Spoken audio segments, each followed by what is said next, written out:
Magandang umaga sa inyo mga kasawi. Kamusta na po kayong lahat? Naway nasa mabuti kayong kalagayan at mag-iingat kayo palagi mga. Ano ang tatlong sign na gustong magpabingbang ng lalaki sa gabi mga kasawi? Pakinggan nyo to mga babae ha.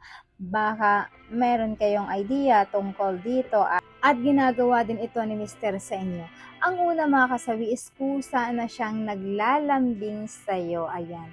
May mga kalalakihan na kapag minsan ay nahihiya sila mag-iya kay misis, ang ginagawa nila ay masyado silang malambing. Ayan.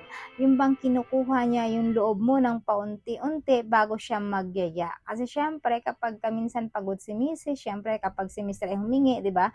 Tatanggihan ka talaga dahil pagod sila sa trabaho, pagod sila sa buong bahay, pagod na mag-alaga ng anak ninyo. Kaya si Mister kapag kaalam niyang ganito ay sumisigway lang yan. Gumagawa ng paraan para ikaw ay mapauo kapag kaniyaya kanya na magbingbang. So, masyado siyang clingy sa'yo, masyado siyang malambing, gumagawa siya ng paraan para ikaw ay mapayes kapag once na siya ay magyayaya sa'yo ng hana-hana mga kasawi. Ayan lang po yung ating una na sign. Ang pangalawa mga kasawi is mag-o-offer ito na i-massage ka ng buong katawan. Ayan, ang mga kalalakihan, para-paraan lang yan. Kapag gustong gusto talaga niya na may mangyari sa inyo, ang gagawin niyan ay, halika ay mamassage kita ng buong katawan para matanggal yung pagod mo. Ayan, ikaw naman na si babae, si misis, ay syempre, sino ba yung tatanggi sa massage ni mister? Lalo pat ikaw ay pagod buong araw, mas gustong gusto mo na minamasahe ka. Syempre, kapag ang ending ay minamasahe, may kasama na yang alam nyo na, ayan, touch na yan sa inyong buong katawan kung saan ay titirahin na ni Mr. ang inyong mga kahinaan pagdating sa parte ng inyong katawan para siya ay mapauo kanya kapag once na ito ay makikipaghana-hana na sa iyo mga kasawi. Ayan lang po yung ating pangalawa na sign. Ang pangatlo mga kasawi is magyayaya sa iyo ng bingbang pero may kasamang joke. Yung bang dinadaan lang niya sa joke na hindi niya masabi sa'yo ng diretso. Siyempre, nahiya siya magsabi sa'yo, kaya dadaanin ka niya sa joke. Depende lang sa'yo kung sasagot mo ay mapapauo ka niya. Kapag once na napapauo ka niya sa pagyayaya niya, siyempre, alam mo na yung kasunod.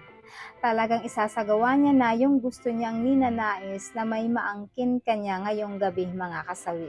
So, ganun lang kasimple ang gagawin ni Mister. Papakiramdaman ka na lang niya kung talagang gusto mo rin ba sa tuwing yaya niya sa iyo ay mapapayes ka niya mga kasawi. Ayan lang po yung ating pangatlo na sign. At syempre hindi mawawala yung advice sa topic na to. Lagi niyong tatandaan sa mga kalalakihan kapag once na kayo ay gusto ng bingbang or magpapabingbang kay Mr. kay Mrs. kailangan ay dapat kunin niyo ang loob muna ni Mrs. Huwag yung pabara-bara, huwag yung agad-agad. Ayan, huwag yung magagalit kapag once kayo na hindi na pagbibigyan.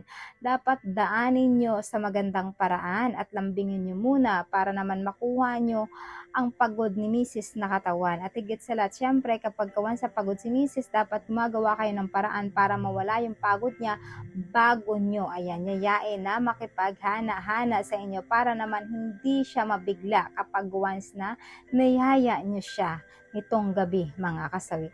Ayan lang po yung aking advice. Maraming salamat po sa patuloy na pagsuporta niyo sa akin sa walang sawang pag-share at pag-comment. Sa mga hindi pa po nakapag-subscribe mga kasawi, pwede na kayo mag-subscribe, pwede na kayo mag-follow para updated kayo sa topic ko araw-araw.